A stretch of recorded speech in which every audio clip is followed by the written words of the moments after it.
Shalom, Ibu Bapak yang dikasihi Tuhan, selamat bertemu kembali dalam acara santapan harian pada hari ini. Mengucap syukur kepada Tuhan karena kasih pertolongan Tuhan kita dimampukan untuk hidup dan menikmati kehidupan ini oleh karena berkat Tuhan. Sebelum kita belajar firman-Nya, mari kita terlebih dahulu berdoa.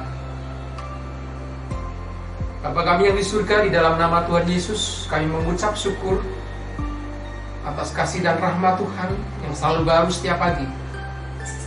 Sebelum kami menjalani kehidupan kami sepanjang hari ini ya Bapa, kami akan belajar firman-Mu.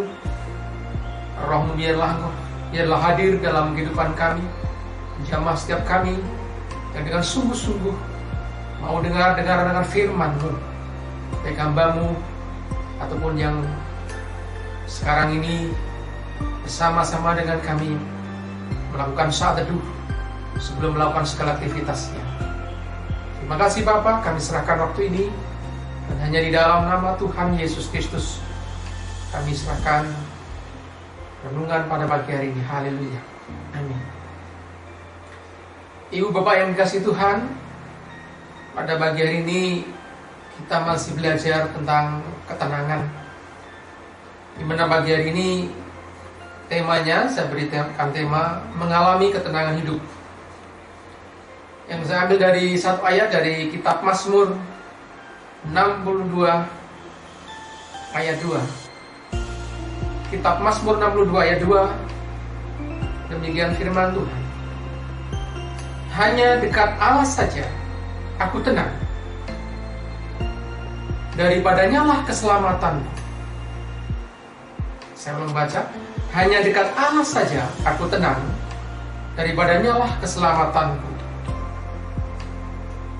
Bapak Ibu Saudara yang kasih Tuhan, di manakah kita akan menemukan suatu ketenangan dalam hidup ini?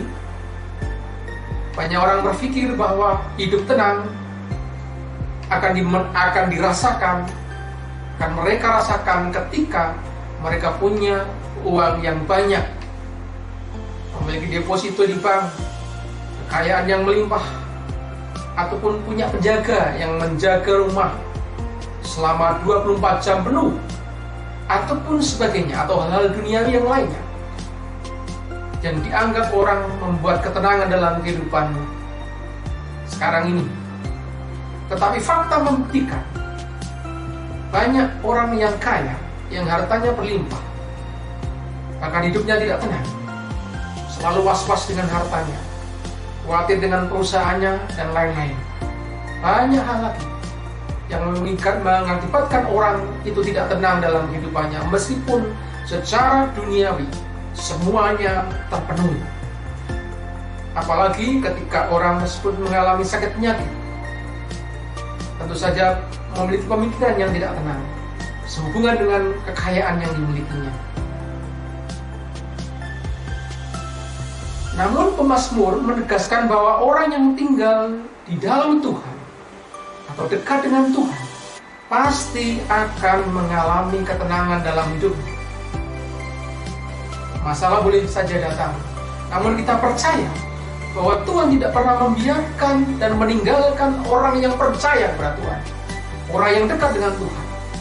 Dalam Ibrani 13 ayat 5b, di sana tertulis, aku sekali-kali tidak akan membiarkan engkau, aku sekali-kali tidak akan meninggalkan engkau. Ayat ini adalah merupakan jaminan Tuhan bagi setiap orang yang percaya kepadanya, bahwa Tuhan tidak akan pernah membiarkan kita, bahwa Tuhan tidak akan pernah meninggalkan kita, dan janji Tuhan itu adalah ya dan amin.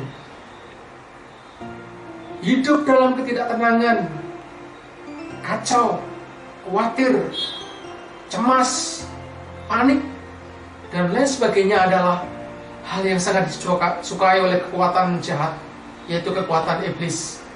Sebab orang yang tidak tenang dalam hidupnya pasti akan mengalami kesulitan untuk berdoa, Orang yang tidak tenang dalam kehidupannya adalah dia tidak bisa fokus kepada Tuhan. Karena hatinya gundah, ada rasa cemas, ada rasa khawatir. Itulah sebabnya Rasul Petrus menasihatkan dalam suratnya, yaitu dalam 1 Petrus 4 ayat 7b. Di sana tertulis, karena itu kuasailah dirimu dan jadilah tenang, supaya kamu dapat berdoa. Dan doa yang lahir dari hati, yang tenang, yang dapat merasakan hadirat Tuhan. Jadi ketika kita berdoa, ada ketenangan hati, ketenangan batin, maka kita akan merasakan hadirat Tuhan turun dalam setiap pergumulan doa kita. Saudara yang kasih Tuhan, bagaimana kita bisa mengalami ketenangan dalam kehidupan ini? Ada 3 hal yang bisa kita pelajari pada pagi hari ini. Yang pertama adalah dekat dengan Tuhan, atau memiliki hubungan yang karib dengan Tuhan. Dalam nats tadi dikatakan, hanya dekat Allah saja aku tenang. Ini berarti kita tidak meninggalkan jam-jam doa dan ibadah kita. Kita tidak akan pernah melupakan Tuhan dalam kehidupan kita. Bahkan kehidupan kita mulai karib dengan Tuhan, mulai bersekutu dengan Tuhan, mulai menyerahkan hidup ini kepada Tuhan dengan apa yang akan kita kerjakan sepanjang hari. Daud adalah contoh pribadi yang sangat dengan Tuhan, yang sangat dekat dengan Tuhan. Daud adalah pribadi yang memiliki hubungan karib dengan Tuhan. Mazmur 84 ayat 2 dan ayat 11. Mazmur 84 ayat 2 dan 11. Di sana disebutkan, betapa disenangi tempat kediaman-Mu ya Tuhan semesta alam. Sebab lebih baik 1 hari di pelataran-Mu daripada 1000 hari di tempat lain.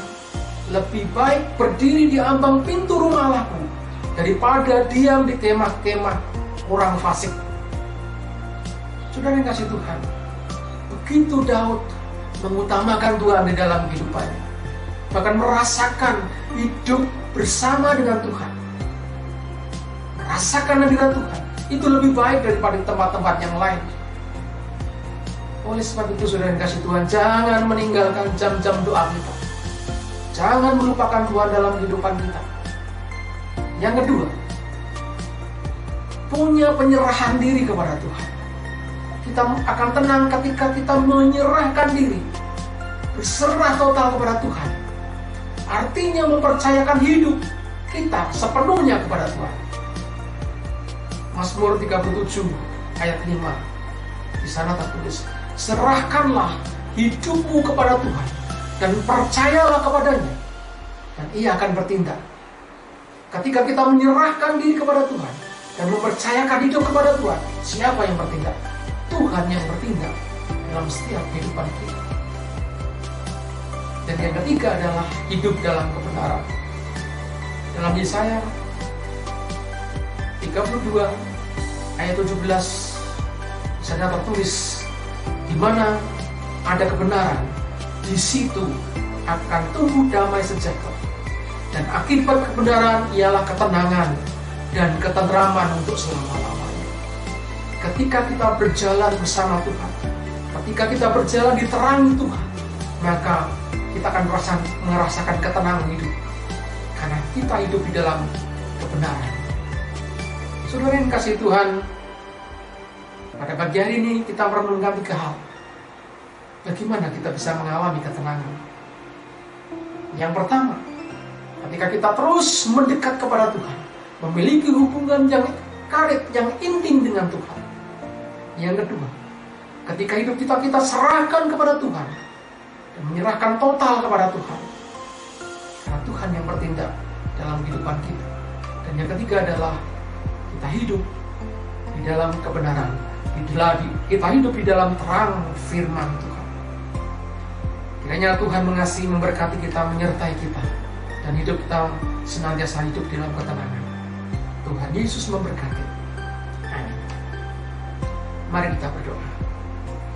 Bapa yang di surga, kami mengucap syukur untuk firman-Mu hari ini, mengingatkan kepada kami, di di manakah kami harus mencari ketenangan? Ketika kami sungguh-sungguh ada hubungan intim dengan Tuhan, ketika kami sungguh-sungguh menyerahkan hidup ini kepadamu, dan ketika kami hidup di dalam kebenaran. Ya Bapa, terangilah kehidupan kami dengan firman, supaya kami senantiasa selalu mengikut apa yang Tuhan kehendaki dalam setiap langkah hidup kami. Terima kasih Bapa, dan berdoa untuk seluruh saudara-saudara kami yang saat sekarang sedang sakit. Kami percayakan kepadamu, Tuhan memberkati dengan kesembuhan, karena kuasa-Mu ajaib di dalam nama Yesus. Saudara-saudara kami akan diberikan kesembuhan dan pemulihan. Yang mengalami masalah atau persoalan-persoalan hidup, Tuhan sendiri akan membukakan jalan dalam kehidupan mereka masing-masing. Dan kami percaya bahwa Tuhan Yesus akan menolong, mengangkat, dan akan memberkati kehidupan mereka. Terima kasih Bapa, kami menyerahkan kehidupan kami sepanjang hari ini dalam berkat, pimpinan, dan campur tangan Tuhan. Jadi dalam nama Tuhan Yesus, kami menyerahkan kehidupan sepanjang hari ini. Haleluya.